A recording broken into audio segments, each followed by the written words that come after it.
கர்த்தருடைய பரிசுத்த நாமத்திற்கு ஸ்தோத்திரம் உண்டாவதாக. கடந்த 8 மாதங்கள் இந்த காணொலியை தொடர்ச்சியாக தடையில்லாதபடிக்கு செயல்படுத்தும்படியாய் ஆண்டவர் கொடுத்த நல்ல கிருபைக்காய், திட்டத்திற்காய் ஆண்டவர் கோடி நன்றி செலுத்துகிறோம். அருமையான அடியனும் சாமுவேல் சின்னத்தாயும் சேர்ந்து இணைந்து உங்களை நாங்கள் மனதார வாழ்த்துகிறோம், மனப்பூர்வமாக வாழ்த்துகிறோம். இந்த 1 மாத காலம் அளவும் நீங்கள் அநேகர் இந்த யூடியூப் சேனல் அதிகமாக நீங்கள் பார்க்குறீங்க. ரொம்ப சந்தோஷம், ரொம்ப மகிழ்ச்சி. தொடர்ந்து நாங்கள் உங்களுக்காக ஜெபிக்கிறோம். கர்த்தர் உங்களை ஆசீர்வதிப்பாராக. இப்பொழுதும் இந்த 9ஆம் மாதம், செப்டம்பர் மாதம் 9ஆம் மாதம் 1ஆம் தேதி ஞாயிற்றுக்கிழமை காலையில் உங்களை சந்திப்பதிலே மிக்க மகிழ்ச்சி. இந்த 1ஆம் தேதி எப்பொழுதுமே மாதம் துவங்கிட்டுன்னா ஒரு வாக்குத்தத்த செய்தியை எல்லாரும் எதிர்பார்ப்பாங்க, போடுவாங்க. அப்படி போடக்கூடாது. தேவனுடைய சித்தம், தேவனுடைய வார்த்தை நம்முடைய வாழ்க்கையில் என்ன செய்ய வேண்டும், கிரியை செய்ய வேண்டும் என்பதற்காகத்தான் இந்த காணொலியை நாங்கள் செய்கிறோம், தொடர்ந்து போடுகிறோம். கவனித்து கேளுங்கள். நான் ஒரு வசனத்தை வாசிக்கிறேன். ஆதியாகமத்தின் புஸ்தகம் 32ஆம் அதிகாரம் 10ஆம் வசனத்தை நான் வாசிக்கிறேன். ஆதியாகமத்தின் புஸ்தகம் 32ஆம் அதிகாரம் 10ஆம் வசனத்தை வாசிக்கிறேன். கவனிங்க. அடியேனுக்கு தேவரீர் காண்பித்த எல்லா தயவுக்கும் எல்லா நான் எவ்வளவேனும் பாத்திரவான் அல்ல. நான் கோலும் கையுமாய் இந்த யோர்தானை கடந்து போனேன். இப்பொழுது 2 பரிவாரங்களை உடையவனானேன் என்று இங்கே யாக்கோபு தேவனோடு கூட பேசுகிற ஒரு காரியம். பிரியமான தேவஜனமே, நாம் எப்பொழுதுமே ஒரு காரியத்தை கவனிக்க வேண்டும். அநேகர் இன்னைக்கு அதை கவனிக்காமல் விடுகிறதுனால நிறைய பிரச்சனைகளுக்கு ஆளாய் விடுறாங்க. எப்படின்னு கேட்டிங்கன்னா, ஆபிரகாமை கர்த்தர் அழைக்கும் பொழுது, முற்பிதாக்கள் இல்லையா, ஆபிரகாம், ஈசாக்கு, யாக்கோபு, இவர்கள் முற்பிதாக்கள். இந்த முற்பிதாக்களை கர்த்தர் நடத்தின விதங்களை குறித்து நாம் சரியாய் அறிந்து கொள்வோமானால் நம்மையும் கர்த்தர் சரியாய் நடத்துவார் என்கிற ஒரு பெரிய உள்நோக்கத்தோடு கூட இந்த காணொலியை உங்கள் முன்னால் சமர்ப்பணம் பண்ணுகிறோம். இந்த ஆதியாகமத்தின் புஸ்தகம் 12ஆம் அதிகாரம் 2ஆம் வசனத்தில் நான் உன்னை பெரிய ஜாதி ஆக்குவேன் அப்படின்னு சொல்லி ஆபிரகாமை அழைக்கிறார். நல்லா கவனிங்க. எப்பொழுதுமே ஆண்டவருக்கு நீண்டகால தரிசனத்தை உள்ளே கொண்டு வர வேண்டும். ஒரு மனிதனை அழைக்கும் பொழுது அந்த அழைப்புக்குள்ளே அந்த நீண்டகால திட்டங்களை உள்ளே வைத்து நடத்துவதுதான் தேவனுடைய அநாதி தீர்மானம், திட்டம். அப்படி ஆபிரகாமை அழைத்த பொழுது ஆபிரகாம் அந்த கல்தையருடைய பட்டணத்திலிருந்து புறப்படும் பொழுது அங்கே தான் சபதரித்த சில சொத்துக்களோடு, சில பொருட்களோடு, உடைமைகளோடு புறப்பட்டு வருகிறான் கானானுக்கு. கானானிலே கர்த்தர் ஆசீர்வதிக்கிறார். கானான் வரும்பொழுது அங்கே ஈசாக்கு பிறக்கிறான். ஈசாக்கை கர்த்தர் ஆசீர்வதிக்கிறார். ஆபிரகாமுடைய ஆசீர்வாதமும் ஈசாக்குடைய ஆசீர்வாதமும் நிறைந்த ஒரு பெரிய ஆசீர்வாதத்தினுடைய பாத்திரமாய் அங்கே ஈசாக்கு இருக்கிறார். ஈசாக்குக்கு 2 பிள்ளைகள். ஒருவன் ஏசா, அவன் வேட்டையாடுவதிலே வல்லவன். ஒருவன் பெயர் யாக்கோபு, அவன் கூடாரவாசியும் குணசாலியுமாய் தன் தாயோடு இணைந்திருந்து வாழ்ந்தவன். ஒருவன் தன் தகப்பனோடு சேர்ந்து வனவாசி, வேட்டையாடுவதிலே சிறந்தவனாயிருந்தான். ஒருவன் தன் தாயினுடைய கூடாரத்திலே கூடாரவாசியும் குணசாலியுமாய் இருந்தான். எப்பவுமே தாய் வளர்க்குற பிள்ளைகள் கொஞ்சம் நல்லா தானே இருக்கும், தகப்பன் வளர்க்குறதை விட. அதனால அந்த கூடாரவாசியுடைய காரியம் என்னன்னு கேட்டிங்கன்னா, அவனை குறித்த தேவ திட்டம் ஒன்று இருந்தது. இப்ப ஆபிரகாமுடைய ஆசீர்வாதம் ஈசாக்கு. ஈசாக்குடைய ஆசீர்வாதம் யாருக்கு போகணும்? ஏசாவுக்கு போகணும். ஆனா ஏசாவுக்கு போச்சா, போகலையா, இல்லை யாக்கோபுக்கு போச்சா? ஒரு கேள்வி. பிரியமான தேவஜனமே, தலைமுறைகள் மிக முக்கியம். உங்க தலைமுறைகள் எப்படின்னு கவனிங்க. நீங்க வாழ்ந்து, நீங்க கணவன் மனைவி வாழ்ந்து மடிந்து போவதல்ல, தலைமுறை மேல ஒரு கவனம் இருக்க வேண்டும். ஆபிரகாமுடைய தலைமுறை மேல கர்த்தர் கவனம் வைத்து அவனை ஆசீர்வதித்து பலுகி பெருக பண்ணினார். அது ஈசாக்குக்கு போச்சு. ஈசாக்கிலிருந்து யாக்கோபுக்கு வந்த விதத்தை குறித்தான் நாம் இன்னைக்கு சிந்திக்க போகிறோம், அதை தியானிக்க போகிறோம். நல்லா கவனிக்க வேண்டும். ஈசாக்கு 2 பிள்ளைகள்ல ஒருவன் ஏசா, அவன் வேட்டையாடி களைத்து போய் வருகிறான், தனக்கு ஒன்றும் கிடைக்கவில்லை என்று சொல்லி. யாக்கோபு கூழ் காய்ச்சி கொண்டிருக்கிறான். இந்த கூழை எனக்கு கொஞ்சம் கொடு, நான் பசியாரட்டும், நான் சாக போகிறேன் அப்படின்றான். அப்ப யாக்கோபு சொல்றான், உன் சேஷ்ட புத்திர பாகத்தை எனக்கு கொடு. சேஷ்ட புத்திர பாகத்தை. எது மேல அவனுக்கு கவனம்? அவனுடைய தரிசனம் என்ன? சேஷ்ட புத்திர பாகத்தை வாங்க வேண்டும். அவன் சொல்றான், நானே சாக போற நிலைமையில் இருக்கிற, எனக்கு சேஷ்ட புத்திரமாக எதுக்குன்னு சொல்லி அலட்சியமாய் விட்டான். அலட்சியமாய் அவன் கூழ் கொடுத்தான், இவன் சேஷ்ட புத்திர பாகத்தை வாக்கு பண்ணினான். 2 பிரிந்து போகிறார்கள். ஆனால் இந்த சேஷ்ட புத்திர பாகம் யாக்கோபுக்கு போய் சேர்ந்த பிறகு அவருடைய லைஃப் மாற ஆரம்பித்தது, வாழ்க்கையை மாற ஆரம்பித்தது. ஒரு நாள் ஈசாக்குடைய முதிர்ச்சியான வயது, கண்கள் இருளடைந்த சூழ்நிலை. ஏசாட்ட சொல்றாரு, நீ போய் வேட்டையாடி ருசி உள்ள பதார்த்தங்களாய் சமைத்து கொண்டு வா, நான் அதை புசித்து என் ஆத்துமா உன்னை ஆசீர்வதிக்க வேண்டும் என்று சொல்லுகிறான். என்னங்க? புசித்து ஆத்துமா ஆசீர்வதிக்க வேண்டும். ஒரு முக்கியமான ஒரு காரியத்துக்குள்ள கர்த்தர் அழகாக நடத்தி கொண்டு வர்றதை பாருங்க. அப்போ இதை ரெபெக்காள் உற்று கேட்டு, அதான் விஷயம். ரெபெக்காள் உற்று கேட்டு அதை தன்னுடைய மகன், இளைய மகனாகி யாக்கோபுட்ட சொல்றாரு, நீ மந்தையில் ஒரு ஆட்டுக்குட்டியை கொண்டு வா என்று சொல்லி அடித்தாள், சமைத்தாள்.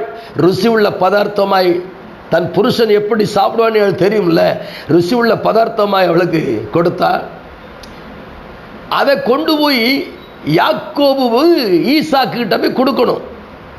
இப்போ யாக்கோபுக்கு ஒரு பயம் என்னன்னு கேட்டால், ஒருவேளை தகப்பன் ஆசீர்வதிக்கிறதுக்கு பதிலாக என்னை சபித்து விட்டால் அப்படின்னு அவன் நினைக்கிறான். அப்படி ஒரு சாபம் வந்தால் அது எனக்கு வரட்டும், நீ போ அப்படின்னு சொல்லி ஏசாவின் வஸ்திரத்தை எடுத்து கொடுத்து, ஆட்டுத்தோல் அந்த ரோமத்துக்கு தகுந்தார் போல அவள் சரி செய்து அனுப்பிவிடுகிறாள். ஈசாக்கு இடத்துல போகும் பொழுது அவன் சொல்கிறான், தகப்பனே, நான் கொண்டு வந்த இந்த பதார்த்தங்களை நீ சாப்பிடணும், என்னை ஆசீர்வதிக்கணும்னு கேட்கிறான். அப்ப அவர் கேட்கிறாரு, இவ்வளவு சீக்கிரமா உனக்கு எப்படி கிடைச்சது அப்படின்னா, உம்முடைய தேவன் எனக்கு அதை வாய்க்க பண்ணார்ன்றான். இவருக்கு ஒரு சின்ன டவுட் என்னன்னு கேட்டா, சத்தம் யாக்கோபு சத்தம் போல இருக்குதே அப்படின்னு சொல்லி, நீ கிட்டவா என்று சொல்லும் பொழுது அவன் வஸ்திரத்தை மோர்ந்து பார்த்த போது, இது என் மகன் ஏசாவுடைய வஸ்திரம் தான், வயல்வெளியின் வஸ்திரம் போல இருக்கிறது.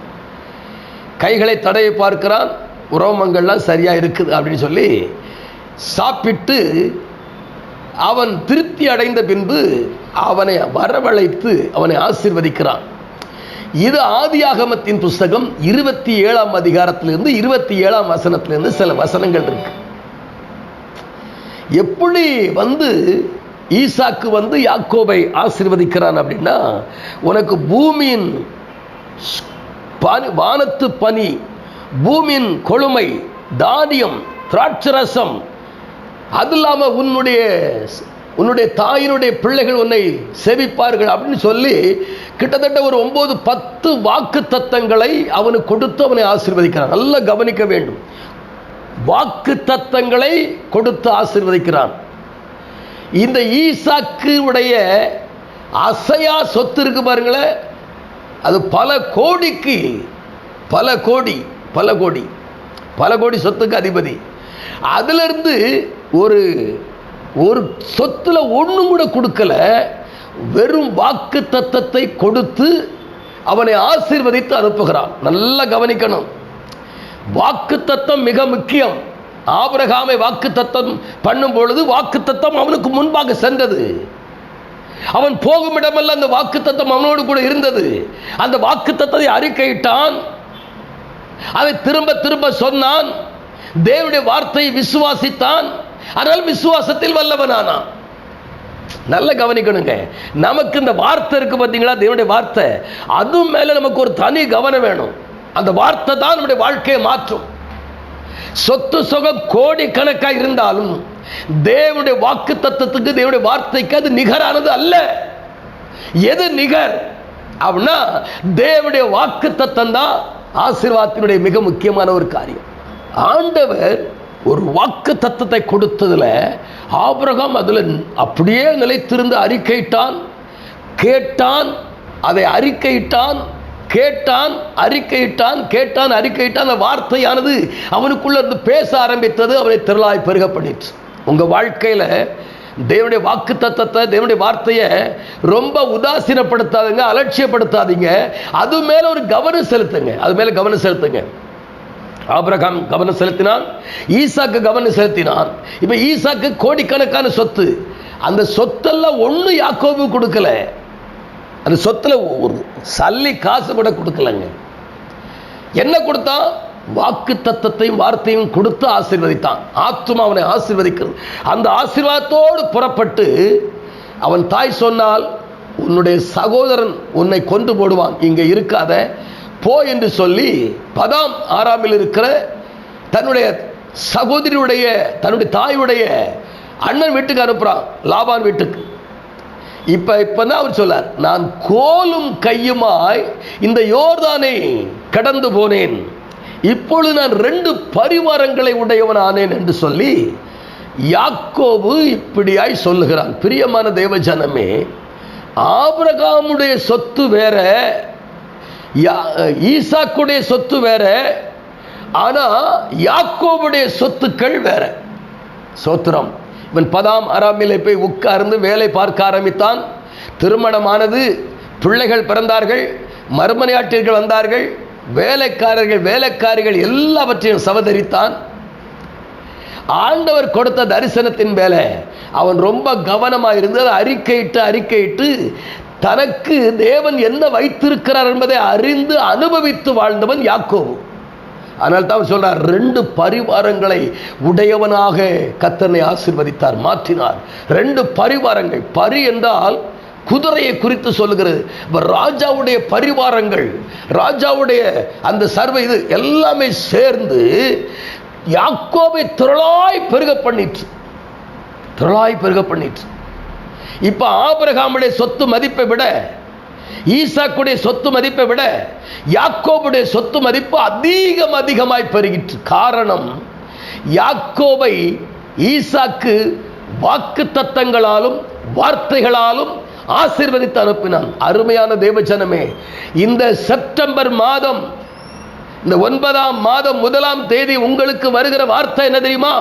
உங்களுக்கு கொடுக்கப்பட்ட வார்த்தையை, வாக்கு தத்தத்தை நீங்கள் அறிக்கையிட்டு அப்படியே சொன்னீரே நிறைவேற்ற வல்லவராய் இருக்கிறீர், வல்லவராய் இருக்கிறீர். அப்படி யாக்கோபு சொன்னான், தேவரீர் சொன்னதை நிறைவேற்ற வல்லவர் என்று சொன்னான்.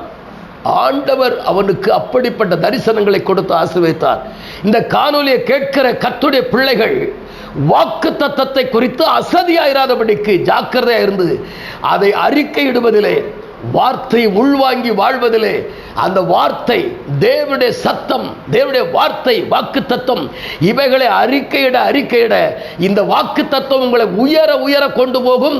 நீங்க வாழ்க்கையில சிறந்து விளங்கும்படியாக கர்த்தர் உங்களை உதவி செய்வார்.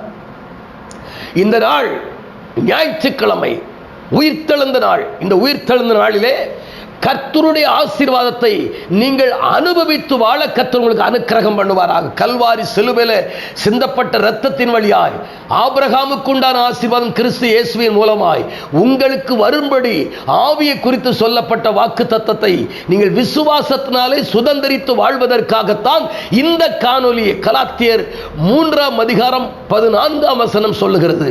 ஆபிரகாமுக்கு உண்டான ஆசீர்வாதம் இந்த காலை வேளையில உங்கள் சிரசின் மேல் வந்து அமருங்க. கர்த்தருடைய வாக்கு தத்தம் உங்கள் சிரசின் மேல் இருக்கிறது. வாக்கு தத்தத்தை பிடிங்க, வார்த்தையை அறிக்கையிடுங்க. தேவன் உங்களுக்கு சொன்ன வார்த்தைகள் ஒன்று கூட தரையில விழுவதில்லை. கர்த்தர் சாமுவேலை கொண்டு சொன்ன வார்த்தை ஒன்றும் தரையிலே விழவில்லை என்று வேதம் சொல்லுகிறது. ஸ்தோத்திரம். கர்த்தர் எலியாவை கொண்டு சொன்ன வார்த்தை ஒன்றும் தவறவில்லை என்று வேதம் சொல்லுகிறது. மோசே கொண்டு பேசின வார்த்தை, யோசுவாவை கொண்டு பேசின வார்த்தைகள் தவறவில்லை, அது தடுமாறவில்லை, அது கீழே விழவில்லை. அப்படியானால் கொடுக்கப்பட்ட ஆசீர்வாதத்துக்கு நீங்கள் பாத்திரவான்கள், பாத்திரவான்கள், பாத்திரவான்கள் என்று மறுபடி சொல்லுகிறேன். கர்த்தருடைய ஆசீர்வாதம் உங்கள் சிரசின் மேல் இருக்கிறது என்பதை நீங்கள் அறிந்து அறிக்கையிட்டு அனுபவித்து வாழுங்க. நீங்களும் உங்கள் தலைமுறையும் கர்த்தரால் ஆசீர்வதிக்கப்பட்ட சந்ததியாய் மாறுவீர்கள், மாறுவீர்கள், மாறுவீர்கள். கர்த்தரை ஆசீர்வதிப்பாராக. நாம் ஜெபிப்போம். மகா பரிசுத்தமும் கிருபையும் இரக்கமும் நிறைந்த அன்பு பிதாவே, ஆபிரகாமுக்கு கொடுத்த ஆசீர்வாதத்தை விட, ஈசாக்கு கொடுத்த ஆசீர்வாதத்தை விட ஆண்டவரே பல மடங்கு யாக்கோபை ஆசீர்வதித்ததற்கு காரணம் நீர் கொடுத்த வார்த்தையும் வாக்கு தத்தத்தையும் பிடித்துக் கொண்டு தொடர்ந்து வேலையில், குடும்பத்தில், தனக்கு கொடுக்கப்பட்ட காரியத்தில் கர்த்தரோடு இணைந்து வாழ்வதில் சரியாய் இருந்தபடினாலே யாக்கோபை ஆசீர்வதித்து உயர்த்தினீர். கோலும் கையுமாய் யோர்தானை கடந்து போனவன் 2 பரிவாரங்களை உடையவனாய் கர்த்தர் ஆசீர்வதித்தார் என்று அறிக்கையிட்டது போல, இதை காணொலியை கேட்கிற ஒவ்வொரு வாழ்க்கையிலும் இந்த வாக்கு தத்தங்களையும் வார்த்தைகளையும் விசுவாசித்து அறிக்கையிட்டு விசுவாசத்தில் வல்லவர்களாய் விளங்க கர்த்தர் உதவி செய்வீராக. தேவன் ஒருபோதும் பொய்யுரையாத தேவன். ஆண்டவரே, நீர் உம்முடைய பிள்ளைகளுக்கு கொடுத்த வாக்கு தத்தம் இந்த வருஷத்தில், இந்த 9ஆம் மாதத்தில் நிறைவேற நான் ஜெபிக்கிறேன். ஆசீர்வதிங்க, பொறுப்படுங்க, பெரிய காரியங்களை செய்யுங்க. இயேசுவின் நாமத்தில் ஜெபிக்க நல்ல பிதாவே. ஆமீன், ஆமீன். God bless you.